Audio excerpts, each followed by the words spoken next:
فوزي الأقجع يباهد للاتحاد الأفريقي. فوزي الأقجع يصدم الكاف. فوزي الأقجع يطرد ويضرب ويمرمط ويهين ويرمي الكاف رمية الكلاب. فوزي الأقجع يفاجئ الجميع ويبهر الجميع ويصدم الجميع. لن تصدق ماذا فعل فوزي الأقجع.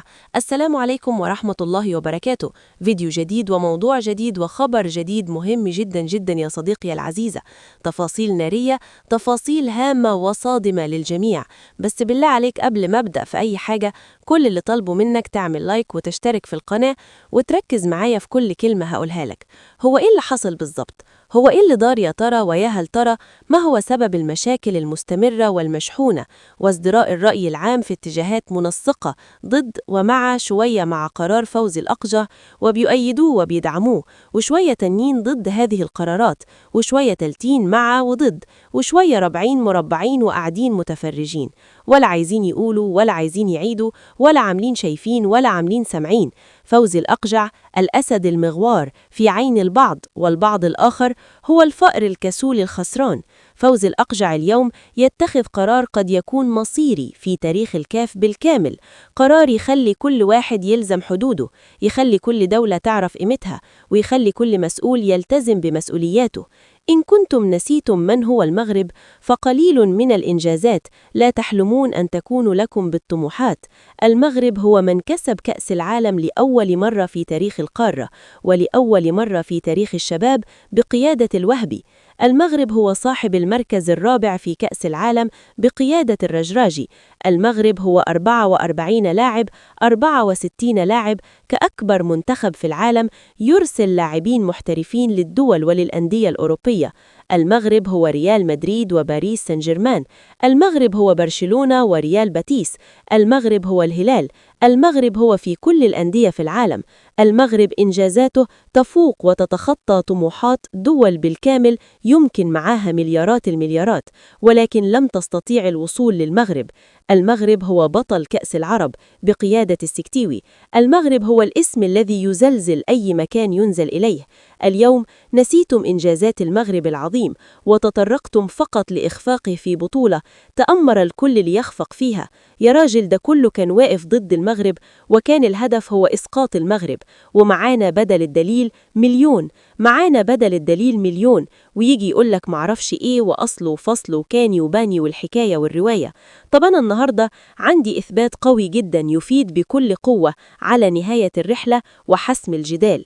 النهاردة في دليل قوي جدا. فوزي الأقجع عمل حاجتين للتاريخ. بس مش عايز أفكرك تاني، لو ما عملتش اللايك ياريت تعمل معانا اللايك وتشترك في القناة. فوزي الأقجع النهاردة قام بسحب كل النسخ التي تعطي الإذن للكاف أن يتواجدوا في المغرب. كل صلاحيات الاتحاد الإفريقي في المغرب انتهت وحسمت، وعايز أعرف رأيك في الموضوع ده كويس. هل أنت مع هذا القرار أو لا؟ وأنا هشرح لك التفسير المنطقي لما اتخذه فوزي الأقجع من إجراءات. فوزي الأقجع أمر بطرد الكافة. مفيش متسبي، مفيش مقر للاتحاد الإفريقي، مفيش مقر لهؤلاء الأفارقة في المغرب، مفيش مقر للكان. مش هنقدم على بطولات تاني تحت قيادة وإشراف الاتحاد الإفريقي. انسحاب فوزي الأقجع بنسبة كبيرة جدا من مجلسه كنائب رئيس الاتحاد الإفريقي حتى يتعين رئيسا لهذا الكاف. اتجاه قوي وحاسم وصادم للكل. فوزي الأقجع بيسير بكل قدم من وساق. قل لي أنت بقى، أنت عايز إيه؟ هل أنت مع فوزي الأقجع في إغلاق مقر الكاف في المغرب في الرباط أم ضد ذلك؟ وقل لي الأسباب. الخبر الثاني، وهو خبر من الاتجاهات القوية جدا لفوزي الأقجع لاتخاذها دراسة جدولية ممنهجة بالملي، دراسة جدولية تنسيقية تكتيكية تنفيذية من أجل اللمة ومن أجل جمع المعلومات ومن أجل ضخ البيانات ومن أجل حسم كل الأمور في أن يتقدم فوزي الأقجع بملف نهائي بأحقية مشاركته في كأس أوروبا والدوري الأوروبي بدلاً من الاتحاد الإفريقي. الكلام ده بيتحط تحتيه 100 مليون خط. الكلام ده تيجي عنده وتقف تدي تعظيم سلام لفوزي الأقجع على هذا الإنجاز العظيم. الكلام ده يعني ويعي أن المغرب قد يصل إلى مراحل ينهي بها طموح كل الدول العربية، ويبدأ طموح مغربي أطلسي جديد. المغرب النهاردة أعلن، وأنا بكلمك بشكل رسمي، إعلان رسمي ما فيهوش كلام، أعلن رسمياً وجود مجموعة متكاملة من كبار المستشارين الرياضيين ومن كبار المحامين الرياضيين والخبراء من أجل جمع البيانات والمعلومات بأقصى دقة لإثبات أن المغرب له أحقية في المشاركة في كأس أوروبا. هل ده هيحصل؟ أتمنى. هل ده هيحصل؟ نفسي. هل ده هيحصل؟ يا ريت يا ريت يا ريت، نتمنى جدا إن ده يحصل. بالعكس، ده احنا نتمنى جدا جدا جدا يا بيه إن ده يحصل، لأن إذا حدث ذلك بالفعل فثق وتأكد إن المغرب سيصل إلى مرحلة لا تستطيع إلا مشاهدتها فقط. المغرب هيصل إلى مرحلة مش هتقدر تعمل أي حاجة غير إنك تشاهدها فقط. الحاجة الأهم واللي لازم تتناقش بقوة خسارة إفريقيا للمغرب. هو أنت متخيل إن موتسبي وإنفنتينو وبعض من القيادات سيترك المغرب يلعب في أوروبا بكل هذه السهولة؟ المغرب لو راح أوروبا قد تنتهي كرة القدم في إفريقيا. خلي بالك، أنا بقول الكلام ده وأنا عارف إن في ناس كتيرة هتهاجمني وقليل جدا اللي هيدعم كلمة الحق، وأنا عارف ده وواثق من ده. بس إحنا ماشيين بمبدأ من زمان قوي، منذ بداية ضخ المحتوى للأخوة المغاربة والعرب عموما، إن إحنا نقول كلمة الحق اللي ترضى ربنا بغض النظر عن من يتفق ومن يختلف. هي كلمة حق واحدة، هي كلمة حق واحدة إحنا هنقولها. والله الناس متفقة يبقى أنتوا كده فوق دماغنا، الناس معترضة برضو أنتوا فوق دماغنا وبراحتكم. بس لو سمحت، لو بتدعم كلمة الحق شجعها، ما تسيبنيش أسارع مع الأغبياء بمفرده. فوزي الأقجع عند وصول المغرب إلى أن ينافس في كأس أوروبا سينهي على رياضة قارة بالكامل. ما هو مين واحد الفضية في الأولمبيات؟ المغرب. كأس العرب؟ المغرب.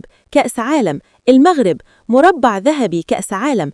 المغرب. لما هننهي المغرب من هذه القارة أصبحت هذه القارة بلا كرة، أصبحت هذه القارة بلا رياضة، أصبحت هذه القارة بلا أي فائدة.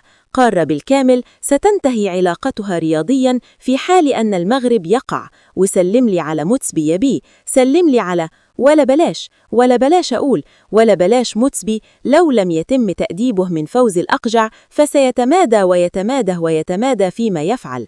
موتسبي إن لم يتم تذنيبه وتأديبه وإيقافه عند حدوده يبقى عليه العوض من العوض. لذلك القرارات دي ستقوم في قلب قفص صدري لباتريس موتسبي رئيس الاتحاد الإفريقي لكرة القدم. خلي بالك وركز معايا عشان في حتة مهمة قوي، في حتة في غاية الأهمية اللي فايتانا كلنا.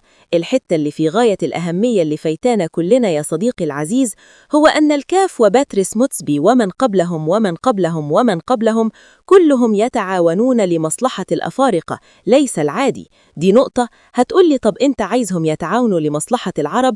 أقول لك لا طبعا أنا عايزهم يتعاونوا لمصلحة الحق. اللي ليه حق يكسب، المظلوم ياخد حقه والظالم يتعاقب، المظلوم ياخد حقه والظالم يتعاقب. هنعيش أفضل وأجمل وأحلى مما نتخيل. لذلك وجب على فوزي الأقجع تنفيذ هذه القرارات النارية. خليهم يتعلموا الأدب، خليهم يحترموا أنفسهم، خليهم يلزموا الصمت، خليهم يحترموا حدودهم، خليهم يعرفوا قيمتهم، خليهم يثبتوا عند قيمتهم اللي هي قد كده. لما يثبتوا عند قيمتهم دي ويلتزموا، أعتقد وقتها فقط يمكن الأمور يبقى فيها جديد.